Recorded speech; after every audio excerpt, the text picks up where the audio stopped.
નમસ્કાર મિત્રો, સ્વાગત છે તમારું અખંડ ગુજરાત યુટ્યુબ ચેનલમાં।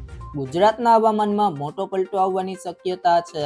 હવામાન નિષ્ણાત અંબાલાલ પટેલે ગુજરાતમાં માવઠાની આગાહી કરી છે। આ માવઠું ક્યારે અને કયા કયા વિસ્તારમાં પડશે, આ તમામ માહિતી વિશે વિડીયો અંદર વાત કરીશું। તો વિડીયોને છેલ્લે સુધી જોતા રહેજો અને ચેનલમાં નવા છો તો સબસ્ક્રાઇબ કરી ઘંટડી બટનને દબાવી દેજો। આગાહીકાર અંબાલાલ પટેલે આગાહી કરતા જણાવ્યું હતું કે ઠંડીમાં 2 દિવસ ઘટાડો થશે।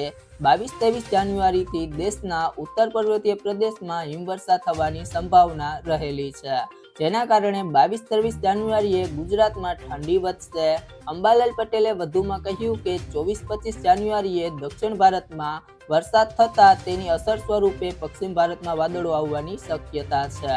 દક્ષિણ ગુજરાતમાં વાદળછાયું વાતાવરણ રહેશે। આગાહી મુજબ આગામી 27 થી 30 જાન્યુઆરી દરમિયાન વેસ્ટર્ન ડિસ્ટર્બન્સ આવે તેવી શક્યતા છે, જેના કારણે રાજ્યમાં માવઠું થવાની શક્યતા રહેલી છે। દક્ષિણ પૂર્વ અને ઉત્તર ગુજરાતમાં વરસાદી છાંટા પડી શકે છે। અંબાલાલ પટેલની આગાહી મુજબ ફેબ્રુઆરીની શરૂઆતમાં પણ હવામાનમાં પલટો આવી શકે છે। 7 થી 9 ફેબ્રુઆરીમાં વાદળછાયું આવી શકે છે, એટલે કે વાદળો આવી શકે છે। 24 જાન્યુઆરીથી ફરીથી ઠંડા પવનો ફૂંકાવાની સાથે ઠંડી વધવાની શક્યતા છે। 27, 28 અને 29મી જાન્યુઆરીએ વાદળો આવી શકે છે, એટલે કે રાજ્યમાં કોઈક ભાગોમાં માવઠું થવાની શક્યતા રહેલી છે।